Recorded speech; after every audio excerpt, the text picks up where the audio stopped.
Hello നമസ്കാരം എല്ലാ കൂട്ടുകാർക്കും ലിച്ചാർസിലേക്ക് സ്വാഗതം. നമ്മുടെ yoga health and physical education എന്നുള്ള സബ്ജക്റ്റിലത്തെ 3rd യൂണിറ്റാണ് നമ്മൾ ഡിസ്കസ് ചെയ്യാനായിട്ട് പോകുന്നത്. Communicable diseases, life style disorder and nutrition എന്നുള്ള ചാപ്റ്ററാണ് നമ്മുടെ 3rd ചാപ്റ്റർ. അതിൻ്റെ മുന്നത്തെ 2 ചാപ്റ്റർ നമ്മൾ ഓൾറെഡി നമ്മുടെ പ്ലേലിസ്റ്റിൽ അപ്ലോഡ് ചെയ്തിട്ടുണ്ട്. അപ്പോൾ അത് കണ്ടിട്ടില്ലാത്തവർ തീർച്ചയായിട്ടും കാണാം കേട്ടോ. അപ്പോൾ നമുക്ക് ഫസ്റ്റ് ടോപ്പിക്ക് വരുന്നത് കമ്മ്യൂണിക്കബിൾ ഡിസീസസ് ആണ്. നമുക്കറിയാം പകർച്ചവ്യാധികളെന്ന് നമുക്ക് പറയും അല്ലേ, അതാണ് കമ്മ്യൂണിക്കബിൾ ഡിസീസസ്. അപ്പോൾ അതിൻ്റെ മീനിങ് എന്താണ്? Communicable diseases are illnesses that spread through direct contact air vectors or contaminated food or water. മലിനമാക്കപ്പെട്ടിട്ടുള്ള ഭക്ഷണമോ വെള്ളമോ അല്ലെങ്കിൽ വായുവിൽ കൂടെ അല്ലെങ്കിൽ ഡയറക്റ്റായിട്ടുള്ള എന്താ പറയുക കോണ്ടാക്റ്റിൽ കൂടെയൊക്കെ ഒരാളിൽ നിന്ന് മറ്റൊരാളിലേക്ക് പകരുന്ന അസുഖങ്ങളെയാണ് നമ്മൾ കമ്മ്യൂണിക്കബിൾ ഡിസീസസ് എന്നതുകൊണ്ട് ഉദ്ദേശിക്കുന്നത്. അതിന് എക്സാമ്പിളായിട്ട് നമുക്ക് ട്യൂബർകുലോസിസ്, ഇൻഫ്ലുവൻസ, COVID-19 അങ്ങനത്തെ കുറേ കാര്യങ്ങൾ നമുക്ക് പറയാം. അപ്പോൾ അതിന് നമുക്ക് പ്രിവെൻഷനായിട്ട് നമുക്ക് എന്ത് ചെയ്യാം? Include vaccination, hygiene and avoiding close contact with infected individuals. Vaccinations എടുക്കുക, അതേപോലെ തന്നെ വ്യക്തി ശുചിത്വം പാലിക്കുക, അസുഖം ബാധിതരായ ആളുകളായിട്ട് ബന്ധം പുലർത്താതിരിക്കുക, അങ്ങനത്തെ കാര്യങ്ങളൊക്കെയാണ് നമുക്ക് ചെയ്യാനായിട്ട് സാധിക്കുക. ഇനി ഓരോന്നിനും സെപ്പറേറ്റ് ആയിട്ട് നമുക്ക് നമ്മുടെ ടെക്സ്റ്റിൽ പറഞ്ഞിട്ടുണ്ട്. അപ്പോൾ ഇതൊക്കെ വൺ ലൈൻ ആയിട്ടാണ് കൊടുത്തിരിക്കുന്നത്. അപ്പോൾ ഇതിനൊക്കെ നിങ്ങൾക്ക് എക്സ്പാൻഡ് ചെയ്ത് എഴുതണം. ഇത് എക്സാം പോയിന്റ് ഓഫ് വ്യൂ ആയതുകൊണ്ട് മാത്രമാണ് ഇങ്ങനെ വൺ ലൈൻ ആയിട്ട് കൊടുക്കുന്നത്. അസുഖം എന്താണ്, അതിൻ്റെ cause, symptom, risk factor, management നമ്മുടെ ടെക്സ്റ്റ് ബുക്കിൽ കറക്റ്റ് എടുത്ത് പറഞ്ഞിട്ടുള്ള ടേംസ് ആണ്. അത് അതേപടി നമ്മൾ കൊടുത്തിരിക്കുകയാണ് കേട്ടോ. അപ്പോൾ COVID-19 എന്തൊക്കെയാണ് പറഞ്ഞിരിക്കുന്നത്? കോസ് എന്താണ്? SARS-CoV-2 വൈറസാണ് അതിൻ്റെ കാരണം. സിംറ്റംസ് ഫീവർ ഉണ്ടാവും, കഫ് ഉണ്ടാവും, ഷോർട്ട്നെസ് ഓഫ് ബ്രെത്ത്, ശ്വാസമുട്ടൽ, ഫാറ്റിക്, അങ്ങനത്തെ പ്രശ്നങ്ങളൊക്കെ ഉണ്ടാവും. റിസ്ക് ഫാക്ടർ എന്താണ്? Older adults, underlying health conditions, close contact with infected individuals. അതായത് എന്താ പറയുക, അസുഖം ബാധിച്ചിട്ടുള്ള ആളുകളുമായിട്ട് ക്ലോസ് കോൺടാക്ട് വന്നിട്ടുണ്ടെങ്കിൽ, അതേപോലെ തന്നെ ഹെൽത്ത് കണ്ടീഷൻസ് ബുദ്ധിമുട്ടായിട്ടുള്ളവർക്ക്, അങ്ങനെയൊക്കെ എന്താണ്, അത് റിസ്ക് ആയിട്ടുള്ള കാര്യം തന്നെയാണ്. പിന്നെ അതിനെ നമുക്ക് എങ്ങനെ മാനേജ് ചെയ്യാം? Vaccination, mask wearing, social distancing, anti viral medications, ഇതൊക്കെ നമുക്ക് ഓൾറെഡി അറിയാം അല്ലേ. COVID-19 ഒക്കെ നമ്മൾ ഫേസ് ചെയ്ത് കഴിഞ്ഞവരാണ്. അപ്പോൾ പിന്നെ എന്താണ്, മലേറിയയാണ് അടുത്തത് അവർ ടെക്സ്റ്റ് ബുക്കിൽ പറഞ്ഞിട്ട്. അതിൻ്റെ കോസ് എന്താണ്? പ്ലാസ്മോഡിയം പാരസൈറ്റ് ആണ്. അത് ട്രാൻസ്മിറ്റ് ചെയ്യപ്പെടുന്നത് കൊതുക് കടിക്കുന്നതിൽ കൂടെയാണ്. Symptoms fever, chill, flu like symptoms കാര്യങ്ങളൊക്കെ വരും. റിസ്ക് ഫാക്ടർ എന്ന് പറയുമ്പോൾ travel to endemic areas, mosquito bites, കൊതുക് കടി ഏൽക്കുക, അതേപോലെ തന്നെ ഇത്തരത്തിലുള്ള ബാധിക്കപ്പെട്ടുള്ള പ്രദേശങ്ങളിലോട്ട് യാത്ര ചെയ്യുകയൊക്കെ നമുക്ക് റിസ്ക് ഉണ്ടാക്കാനുള്ള സാധ്യതയുണ്ട്. അതെങ്ങനെ നമുക്ക് മാനേജ് ചെയ്യാം? ആൻറ്റി മലേറിയൽ മെഡിക്കേഷൻസ് എടുക്കാം, അതേപോലെ തന്നെ കൊതുക് കടി അതിൽ നിന്നൊക്കെ രക്ഷപ്പെടാനുള്ള കാര്യങ്ങൾ സ്വീകരിക്കാം. ഇനി പറയുന്നത് ടൈഫോയിഡ് ആണ്. അപ്പോൾ അതിൻ്റെ കോസായിട്ട് വരുന്നത് സാൽമോണല്ല ടൈഫിയാണ്. നമുക്കറിയാം, സ്കൂളിൽ പഠിച്ചിട്ടുള്ള കാര്യമാണല്ലേ. സാൽമോണല്ല ടൈഫി എന്ന് പറയുന്ന ബാക്ടീരിയയാണ്. അത് മലിനമാക്കപ്പെട്ടിട്ടുള്ള ഭക്ഷണം വെള്ളത്തിൽ കൂടെയൊക്കെയാണ് അത് സ്പ്രെഡ് ചെയ്യപ്പെടുന്നത്. സിംറ്റംസ് എന്താണ്? ഫീവർ, ഹെഡേക്ക്, അബ്ഡോമിനൽ പെയിന്, ഡയറിയൊക്കെയാണ്. റിസ്ക് ഫാക്ടർ എന്ന് പറയുമ്പോൾ പുവർ സാനിറ്റേഷൻ, വൃത്തിയില്ലായ്മ, അതേപോലെ തന്നെ കണ്ടാമിനേറ്റഡ് ഫുഡ് ആൻഡ് വാട്ടർ, ഭക്ഷണത്തിനൊന്നും വൃത്തിയില്ലാത്ത സ്ഥലത്തുകളൊന്നും ഭക്ഷണം കഴിക്കാമെന്നൊക്കെ പറഞ്ഞ് ടൈഫോയിഡ് വരാൻ കാരണമാവും. പിന്നെ മാനേജ്മെൻറ്റ് എന്താണ്? ആൻറ്റിബയോട്ടിക്സ് നമുക്ക് യൂസ് ചെയ്യാം. ഹൈഡ്രേഷൻ, ഇപ്പോൾ നമ്മൾ വെള്ളം കുടിച്ച് ഹൈഡ്രേറ്റഡ് ആയിട്ട് തന്നെ ഇരിക്കുക, പ്രോപ്പറായിട്ടുള്ള ശുചിത്വം നമ്മൾ പാലിക്കുക. പിന്നെ ട്യൂബർകുലോസിസ് ആണ് അല്ലേ. ട്യൂബർകുലോസിസ് എന്ന് പറഞ്ഞാൽ TB. അതെന്താ കോസ് എന്താണ്? മൈക്രോ ബാക്ടീരിയം ട്യൂബർകുലോസിസ് ബാക്ടീരിയയാണ്. അത് എയർബോൺ ഡ്രോപ്ലെറ്റ്സിൽ കൂടെയാണ് അത് പകരുന്നത്. പിന്നെ സിംറ്റംസ് ആണ് cough, fever, weight loss, night sweats, അങ്ങനത്തെ കാര്യങ്ങളൊക്കെ ഉണ്ടാവും. പിന്നെ റിസ്ക് ഫാക്ടർ എന്ന് പറയുമ്പോൾ close contact with infected individuals, അസുഖം ബാധിച്ചിട്ടുള്ളവരുമായിട്ടുള്ള ബന്ധം. അതേപോലെ തന്നെ വീക്കെൻഡ് ഇമ്മ്യൂൺ സിസ്റ്റം, നമുക്ക് രോഗപ്രതിരോധ ശേഷി കുറവാണെന്നുണ്ടെങ്കിൽ നമുക്ക് ആ ഒരു പ്രശ്നം പെട്ടെന്ന് ബാധിക്കാൻ സാധ്യതയുണ്ട്. പിന്നെ മാനേജ്മെൻറ്റ് എന്ന് പറഞ്ഞിട്ടുണ്ടെങ്കിൽ ആൻറ്റിബയോട്ടിക്സ് എടുക്കാം, അതേപോലെ തന്നെ നമ്മൾ ഐസൊലേറ്റഡ് ആയിട്ട് നിൽക്കാം, അതേപോലെ തന്നെ കോൺടാക്ട് ട്രേസിങ് കറക്റ്റായിട്ട് ഈ അസുഖം ബാധിച്ചിട്ടുള്ളവർ ആരൊക്കെയാണെന്ന് അറിഞ്ഞ് അവരിൽ നിന്നൊക്കെ ഒന്ന് അകലം പാലിക്കുക, അതൊക്കെ നമുക്ക് ചെയ്യാവുന്നതാണ്. പിന്നെ കോളറയാണ്. കോസസ് എന്താണ്? വിബ്രിയോ കൊളേറിയ ബാക്ടീരിയയാണ്. അത് ട്രാൻസ്മിറ്റ് ചെയ്യപ്പെടുന്നത് ഭക്ഷണം, വെള്ളം അതിൽ കൂടെയൊക്കെ തന്നെയാണ്. സിംറ്റംസ് ആകുമ്പോൾ ഡയറിയ, വൊമിറ്റിങ്, ഡീഹൈഡ്രേഷൻ ഒക്കെ വരും.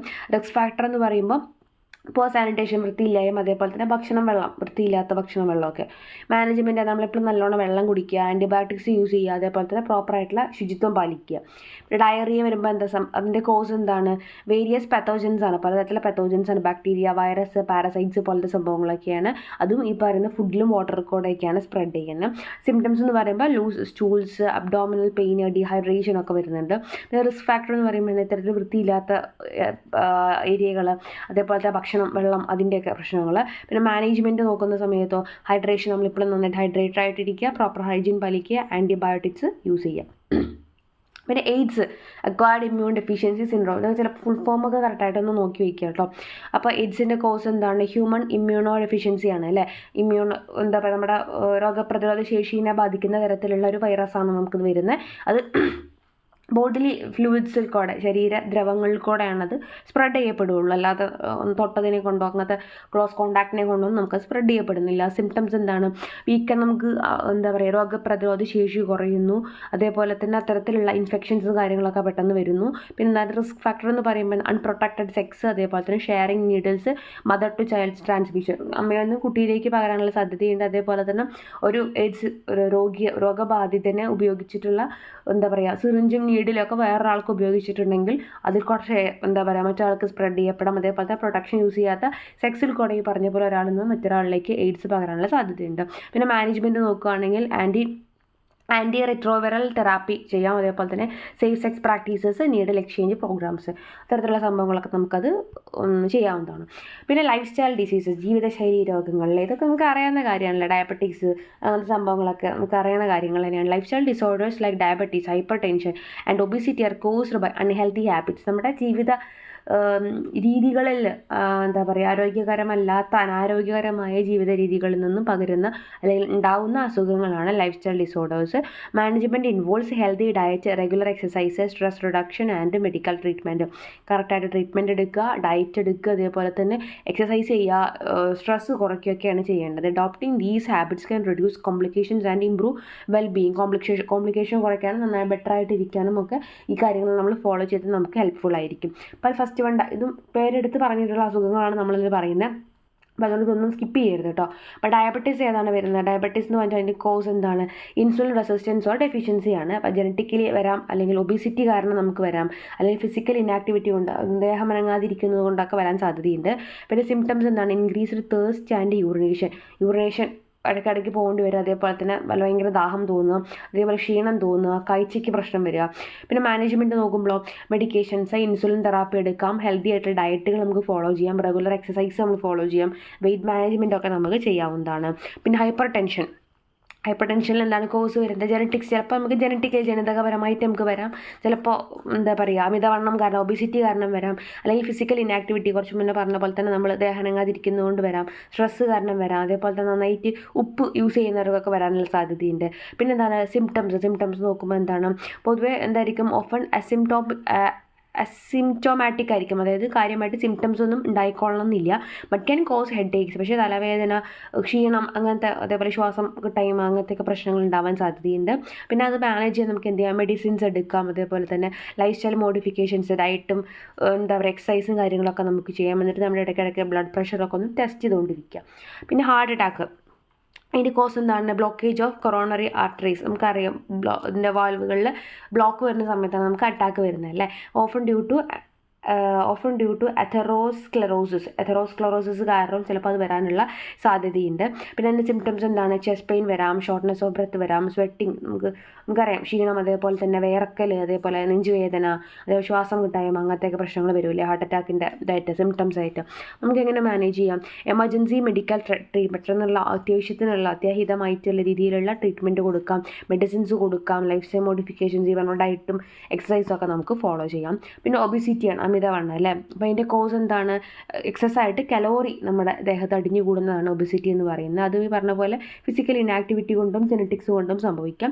സിംറ്റംസ് ആണെങ്കിൽ ഭയങ്കരമായിട്ട് ബോഡി വെയിറ്റ് കൂടുക, അതേപോലെ ക്രോണിക് ഡിസീസസ് കൂടുക, അതിനുള്ള സാധ്യതകൾ കൂടുകയൊക്കെ ചെയ്യുക. പിന്നെ മാനേജ്മെൻറ്റ് ചെയ്യുമ്പോൾ നമുക്കെങ്ങനെ മാനേജ് ചെയ്യാം? ഡയറ്റ്, ഇതെല്ലാത്തിലും വരുന്നതാണ്. ഡയറ്റ്, എക്സസൈസ്, വെയിറ്റ് ലോസ്, ഇതെല്ലാം എന്തിൽ വരുന്നത്? ഈ പറഞ്ഞ ജീവിതശൈലി രോഗങ്ങളെല്ലാം നമുക്ക് എഴുതാൻ പറ്റുന്ന കാര്യമാണ് കേട്ടോ. പിന്നെ അൾസറിൻ്റെ കോസ് എന്താണ്? ഹെലിക്കോബാക്ടർ പൈലോറി ഇൻഫെക്ഷൻ ആണ് അതിൻ്റെ മെയിനായിട്ടുള്ള കോസ് ആയിട്ട് വരുന്നത്. അതേപോലെ ലോങ് ടേം NSAID യൂസ്, അതേപോലെ തന്നെ സ്ട്രെസ്സ്, ഇതൊക്കെ എന്താണ്? ഈ പറയുന്ന അൾസറിൻ്റെ കോസസ് ആണ്. പിന്നെ സിംറ്റംസ് നോക്കുകയാണെങ്കിൽ വയറുവേദന, ഛർദ്ദിക്കാൻ വരിക, അതേപോലെ തന്നെ വെയിറ്റ് ലോസ്, അങ്ങനത്തെ പ്രശ്നങ്ങളൊക്കെ വരാം. നമുക്ക് മെഡിസിൻസ് എടുക്കാം, അതേപോലെ തന്നെ ലൈഫ് സ്റ്റൈൽ മോഡിഫിക്കേഷൻസ് ഒക്കെ ചെയ്യാവുന്നതാണ്. അടുത്ത ടോപ്പിക്ക് വരുന്നത് ന്യൂട്രീഷൻ ആണ്. ന്യൂട്രീഷൻ എന്ന് പറഞ്ഞാൽ എന്താ? It refers to the process of providing the body with the necessary nutrients. നമുക്ക് ആവശ്യമായിട്ടുള്ള ന്യൂട്രിയൻസ് പ്രൊവൈഡ് ചെയ്യുന്നതിനെയാണ് നമ്മൾ ന്യൂട്രീഷൻ എന്നതുകൊണ്ട് ഉദ്ദേശിക്കുന്നത്. അതായത് വൈറ്റമിൻസ്, മിനറൽസ് അങ്ങനെയൊക്കെ ഉപയോഗിച്ചുകൊണ്ട് to maintain optimal health and function, നമുക്ക് ആരോഗ്യവും അതിൻ്റെ പ്രവർത്തനങ്ങളൊക്കെ കറക്റ്റാക്കാൻ ആവശ്യമായിട്ടുള്ള വൈറ്റമിൻസും മിനറൽസും ഒക്കെ എടുക്കുന്നതിനെയാണ് ന്യൂട്രീഷൻ എന്നതുകൊണ്ട് ഉദ്ദേശിക്കുന്നത്. അപ്പോൾ അതിൻ്റെ ഇമ്പോർട്ടൻസ് എന്തൊക്കെയാണ്? സപ്പോർട്ട്സ് ഗ്രോത്ത് ആൻഡ് ഡെവലപ്മെൻറ്റ്, വളർച്ചയെയും വികാസത്തിനെയൊക്കെ സപ്പോർട്ട് ചെയ്യുന്നു. മെയിൻറ്റെയിൻസ് ഒപ്റ്റിമൽ ഹെൽത്ത്, ആവശ്യത്തിനുള്ള ആരോഗ്യം മെയിൻറ്റെയിൻ ചെയ്യാൻ സഹായിക്കുന്നു. ബൂസ്റ്റ് എനർജി, ഊർജ്ജം ബൂസ്റ്റ് ചെയ്യാൻ വേണ്ടി സഹായിക്കുന്നു. സപ്പോർട്ട്സ് ഇമ്മ്യൂൺ ഫംഗ്ഷൻ, ആ ഒരു രോഗപ്രതിരോധ ശേഷിയൊക്കെ സപ്പോർട്ട് ചെയ്യാനായിട്ട് സഹായിക്കുന്നു. പിന്നെ ഫുഡ് ആൻഡ് ന്യൂട്രീഷൻ, അത് ഫുഡ് ആൻഡ് ന്യൂട്രീഷൻ കൊണ്ട് നമുക്ക്, അല്ലെങ്കിൽ ഫുഡും ന്യൂട്രീഷൻ തമ്മിലുള്ളൊരു റിലേഷൻ എന്താണ്? പ്രൊവൈഡ്സ് എനർജി അല്ലേ. ഫുഡിൽ നിന്ന് ന്യൂട്രീഷൻ കിട്ടിക്കഴിഞ്ഞാൽ നമുക്ക് എനർജി കിട്ടുന്നു. സപ്പോർട്ട്സ് ഗ്രോത്ത് ആൻഡ് ഡെവലപ്മെൻറ്റ്, നമ്മൾ കുറച്ച് മുന്നേ പറഞ്ഞു. മെയിൻറ്റെയിൻസ് ഒപ്റ്റിമൽ ഹെൽത്ത്, അത് നമ്മൾ പറഞ്ഞ കാര്യമാണ്. സപ്പോർട്ട്സ് ഇമ്മ്യൂൺ ഫംഗ്ഷൻ, ഇതൊക്കെ സെയിം പോയിന്റ്സ് തന്നെയാണ് കേട്ടോ. പിന്നെ എന്താണ് അതിൻ്റെ കീ ആയിട്ട് വരുന്ന ന്യൂട്രിയൻസ് എന്തൊക്കെയാണെന്നാ പറയുന്നത്? കാർബോഹൈഡ്രേറ്റ്സ് വരും, പ്രോട്ടീൻ വരും, ഫാറ്റ് വരും, വൈറ്റമിൻസ് ആൻഡ് മിനറൽസ് ഒക്കെ വരും. പിന്നെ എന്താ? ഹെൽത്തി ഈറ്റിംഗ് ഹാബിറ്റ്സ്, നമുക്ക് എങ്ങനെ നല്ല രീതിയിൽ ഈറ്റിംഗ് ഹാബിറ്റ്സ് കൊണ്ടുവരാം. ഈറ്റ് ബാലൻസ്ഡ് ഡയറ്റ്, ഒരു ബാലൻസ് ആയ രീതിയിൽ എപ്പോഴും ഭക്ഷണം കഴിക്കുക. സ്റ്റേ ഹൈഡ്രേറ്റഡ്, നന്നായിട്ട് വെള്ളം കുടിക്കുക. ലിമിറ്റ് പ്രോസസ്ഡ് ഫുഡ്സ്, ഇത്തരത്തിലുള്ള എന്താ പറയുക പ്രോസസ്ഡ് ആയിട്ടുള്ള ഫുഡുകളൊക്കെ മാക്സിമം കുറയ്ക്കുക. പിന്നെ ബേസ് ന്യൂട്രീഷൻ എന്ന് പറഞ്ഞാൽ എന്താ? Base nutrition refers to the fundamental nutrients that the human body needs to function properly. Human ബോഡിക്ക് ശരിയായ രീതിയിൽ ഫംഗ്ഷൻ ചെയ്യാൻ ആവശ്യമായിട്ടുള്ള ഏറ്റവും ബേസിക് ആയിട്ടുള്ള ന്യൂട്രിയൻസിനെയാണ് നമ്മൾ ബേസ് ന്യൂട്രീഷൻ എന്നതുകൊണ്ട് ഉദ്ദേശിക്കുന്നത്. അതിൽ മാക്രോ ന്യൂട്രിയൻസും മൈക്രോ ന്യൂട്രിയൻസും ആണ് വരുന്നത്. മാക്രോ ന്യൂട്രിയൻസിൽ കാർബോഹൈഡ്രേറ്റ്, പ്രോട്ടീന്, ഫാറ്റ്, അതേപോലെ തന്നെ which provide energy and support growth and repair. എനർജിയും സപ്പോർട്ടും തരുന്ന ഈ പറയുന്ന 3-4 ടൈപ്പുകളാണ് മെയിനായിട്ട് മാക്രോ ന്യൂട്രിയൻസിൽ വരുന്നത്. കറക്റ്റായിട്ട് പഠിക്കുക കേട്ടോ. മാക്രോ ന്യൂട്രിയൻസും മൈക്രോ ന്യൂട്രിയൻസും. മൈക്രോ ന്യൂട്രിയൻസ് നോക്കുകയാണെങ്കിൽ വൈറ്റമിൻസ് ആൻഡ് മിനറൽസ് ആണ് വരുന്നത്. അവ എന്താ ചെയ്യുന്നത്? Support various bodily functions and overall health. Base nutrition provides a foundation for optimal health and well-being by supporting energy production. ഊർജ്ജം പ്രൊഡ്യൂസ് ചെയ്യാൻ സഹായിക്കുന്നു. പ്രൊമോട്ടിംഗ് ഗ്രോത്ത് ആൻഡ് റിപ്പയർ, ഗ്രോത്തിനും അതേപോലെ റിപ്പയറിനൊക്കെ നമുക്ക് ഈ പറയുന്ന പോലെ പ്രൊമോട്ട് ചെയ്യാൻ സഹായിക്കുന്നു. മെയിൻറ്റെയിനിങ് ഇമ്മ്യൂൺ ഫംഗ്ഷൻ, രോഗപ്രതിരോധ ശേഷി മെയിൻറ്റെയിൻ ചെയ്യാനും സപ്പോർട്ടിങ് ഓവറോൾ ബോഡി ഫംഗ്ഷൻ, മൊത്തത്തിലുള്ള ശാരീരിക പ്രവർത്തനങ്ങളതിനകം സപ്പോർട്ട് ചെയ്യാനൊക്കെ സഹായിക്കുന്ന കാര്യമാണ്. ന്യൂട്രിയൻസ് എന്ന് പറഞ്ഞത് നമ്മൾ ഓൾറെഡി പറഞ്ഞ കാര്യം തന്നെയാണ് കേട്ടോ. ന്യൂട്രിയൻസ് ആർ ഇത് സെപ്പറേറ്റ് സിലബസിൽ കൊടുത്തിട്ടുള്ളത്, സെപ്പറേറ്റ് ടോപ്പിക്കായിട്ട് പറയുന്നതാണ്. Nutrients are substances that provide nourishment to the body supporting growth, maintenance and repair. അതിലെന്തൊക്കെ വരുന്നു? മാക്രോ ന്യൂട്രിയൻസും മൈക്രോ ന്യൂട്രിയൻസും വരുന്നുണ്ട്. ഇതിൽ ഓരോന്നിനെയും സെപ്പറേറ്റ് ആയിട്ട് നിങ്ങൾക്ക് പഠിക്കാം കേട്ടോ. കാർബോഹൈഡ്രേറ്റ്സ് എന്താണ്, പ്രോട്ടീൻ എന്താണ്, ഫാറ്റ് എന്താണ്, വൈറ്റമിൻ എന്താണ്, മിനറൽസ് എന്താണെന്നൊക്കെ നമുക്ക് പഠിക്കാം. അതൊക്കെ നിങ്ങൾക്ക് എക്സ്പാൻഡ് ചെയ്ത് പഠിക്കാവുന്ന കാര്യങ്ങളാണ്. പിന്നെ ഫുഡ്സ് ആൻഡ് ഫുഡ് ഗ്രൂപ്പ്സ് എന്നുള്ള ടോപ്പിക്കാണ് വരുന്നത്. അപ്പോൾ ഓരോ ഫുഡിനെ നമുക്ക് ഗ്രൂപ്പുകളാക്കി തിരിക്കാം. ഒന്നെന്താണ്? ഫ്രൂട്ട്സ് ആണ്. ഫ്രൂട്ട്സിൻ്റെ അതിൽ നമുക്കറിയാം ആപ്പിൾ, ബനാന, അങ്ങനത്തെ സംഭവങ്ങളൊക്കെ വരും. പിന്നെ വെജിറ്റബിൾസ്, പ്രോട്ടീൻ സോഴ്സസ് എന്ന് പറയുന്നത് മീറ്റ്, പോൾട്രി, ഫിഷ്, ബീൻസ് അങ്ങനത്തെ സംഭവങ്ങളാണ്. പിന്നെ ഹോൾ ഗ്രീൻസ്, ധാന്യങ്ങളായിട്ടുള്ള സംഭവങ്ങൾ. പിന്നെ ഡയറി എന്ന് വെച്ചിട്ടുണ്ടെങ്കിൽ എന്താ? പാലുൽപ്പന്നങ്ങൾ അല്ലേ, മിൽക്ക്, ചീസ്, യോഗട്ടൊക്കെ. പിന്നെ ഹെൽത്തി ഫാറ്റുകൾ, ഹെൽത്തി ആയിട്ടുള്ള കൊഴുപ്പ്, അതെന്തൊക്കെയാണ്? നട്ട്സ്, സീഡ്സ്, അവോക്കാഡോസ് അങ്ങനത്തെ സംഭവങ്ങളൊക്കെയാണ് ഹെൽത്തി ആയിട്ടുള്ള ഫാറ്റായിട്ട് നമുക്ക് കൺസിഡർ ചെയ്യാം. പിന്നെ ഫുഡ് വാല്യൂസ്, എന്തൊക്കെ തരത്തിലുള്ള വാല്യൂസ് നമുക്ക് ഫുഡിൽ നിന്ന് കിട്ടുന്നുണ്ട്? Nutritional value, the amount of essential nutritions in food, കാർബോഹൈഡ്രേറ്റും പ്രോട്ടീനും ഒക്കെ ആയിട്ടുള്ള ന്യൂട്രീഷൻസ് നമുക്ക് കിട്ടുന്നു. പിന്നെ എനർജി വാല്യൂ, കറക്റ്റായിട്ടുള്ള എനർജി നമുക്ക് കിട്ടുന്നത് കാലറീസ് പ്രൊവൈഡഡ് ബൈ ഫുഡ് അല്ലേ, കാലറീസ് ആയിട്ട് കിട്ടുന്നുണ്ട്. കൾച്ചറൽ വാല്യൂ കിട്ടുന്നുണ്ട്, significance of certain foods and different cultures and tradition. ഓരോ കൾച്ചറിലും ട്രഡീഷനിലും ഓരോ ഭക്ഷണ വിഭവങ്ങൾക്ക് പ്രത്യേക സ്ഥാനമുണ്ട്. Emotional value, emotional attachment or memories associated with certain foods. പിന്നെ വരുന്ന recommended dietary allowances. Recommended dietary allowances എന്ന് പറഞ്ഞാൽ എന്താ? RDA is the average daily intake level of a nutrient that meets the nutrient requirements of 97 to 98% of healthy individuals in a particular life stage and sex group. ഒരു ലൈഫിൽ നമുക്ക് ആവശ്യമായിട്ടുള്ള ഒരു age ഗ്രൂപ്പിന് ആവശ്യമായിട്ടുള്ള 97% to 98% ആയിട്ടുള്ള ന്യൂട്രിയൻസിൻ്റെ റിക്വയർമെൻറ്റ്സിനെയാണ് നമ്മൾ ഈ പറയുന്നത്, അല്ലെങ്കിൽ അതിൻ്റെ ആ ഒരു ഡെയിലി ഇൻടേക്ക് നമ്മൾ എത്രത്തോളം നമ്മൾ എടുക്കുന്നുണ്ട് എന്നതിനെയാണ് റെക്കമെൻഡഡ് ഡയറ്ററി അലവൻസ്. നമുക്ക് റെക്കമെൻഡ് ചെയ്യുന്ന നമുക്ക് എത്രത്തോളം ന്യൂട്രിയൻസ് ആവശ്യമുണ്ട് എന്നതിൻ്റെ റെക്കമെൻഡേഷനാണ് ഈ പറയുന്ന അളവ് കേട്ടോ. അപ്പോൾ അതിൻ്റെ പർപ്പസ് എന്താണ്? പ്രൊമോട്ട്സ് ഒപ്റ്റിമൽ ഹെൽത്ത്, ഒരു ഹെൽത്ത് മെയിൻറ്റെയിൻ ചെയ്യാൻ, പ്രിവെൻറ്റ്സ് ഡെഫിഷ്യൻസീസ്, എന്തെങ്കിലും കുറവുകളുണ്ടെങ്കിൽ അതൊക്കെ പരിഹരിക്കാൻ, ഗൈഡ്സ് ഡയറ്ററി പ്ലാനിങ്, ഡയറ്റ് കാര്യങ്ങളൊക്കെ ഗൈഡ് ചെയ്യാൻ. പിന്നെ അതിൽ വരുന്ന ന്യൂട്രിയൻസ് എന്തൊക്കെയാണ്? വൈറ്റമിൻസ്, മിനറൽസ്, മാക്രോ ന്യൂട്രിയൻസ് ഒക്കെയാണ് നമ്മുടെ RDAയുടെ അകത്ത് വരുന്നത് എന്നുള്ള മനസ്സിലാക്കുക. പിന്നെ പറയുന്നത് ബാലൻസ്ഡ് ഡയറ്റാണ്. ഇത് നമുക്ക് അറിയാവുന്ന കാര്യമാണ് അല്ലേ. ഡയറ്റിൻ്റെ പ്രാധാന്യം. ബാലൻസ്ഡ് ഡയറ്റ് എന്ന് പറഞ്ഞാൽ എന്താ? Diet that provides the body with the necessary nutrients, vitamins and minerals. നമുക്ക് ഒപ്റ്റിമൽ ഹെൽത്ത് മെയിൻറ്റെയിൻ ചെയ്യാൻ ആവശ്യമായിട്ടുള്ള ന്യൂട്രിയൻസ്, വൈറ്റമിൻസ്, മിനറൽസിനെയൊക്കെയാണ് ബാലൻസ്ഡ് ഡയറ്റ് എന്നുകൊണ്ട് ഉദ്ദേശിക്കുന്നത്. അതിൻ്റെ കീ കമ്പോണൻസ് എന്തൊക്കെയാണ്? വെറൈറ്റി ഓഫ് ഫുഡ്, പലതരത്തിലുള്ള ഭക്ഷണങ്ങൾ, അതേപോലെ ഹോൾ ഫുഡുകൾ, പിന്നെ അപ്രോപ്രിയേറ്റ് ആയിട്ടുള്ള പോർഷൻസ്. അപ്രോപ്രിയേറ്റ് ആയിട്ടുള്ള പോർഷൻസ് എന്ന് പറഞ്ഞാൽ എന്താ? Includes appropriate portion sizes to maintain a healthy weight maintain ചെയ്യാൻ ആവശ്യമായിട്ടുള്ള പിന്നെ എക്സ്ട്രാ വരുന്ന ഒരു പോർഷൻ സൈസുകളാണ് ഈ ഒരു കാറ്റഗറിയിനകത്ത് വരുന്നത്. അപ്പോൾ അതൊക്കെ ബാലൻസ്ഡ് ഡയറ്റിനകത്ത് പെടുത്താം. പിന്നെ പറയുന്നത് ഫുഡ് പിരമിഡാണ് അല്ലേ. അപ്പോൾ അത് നിങ്ങൾക്ക് വരച്ചിട്ട് നിങ്ങൾക്ക് എഴുതാവുന്ന കാര്യമാണ്. ഇമ്പോർട്ടൻറ്റ് ടോപ്പിക്കാണത്. അതിൻ്റെ ഡയഗ്രാം ഞാൻ അപ്പുറത്ത് തരുന്നുണ്ട്.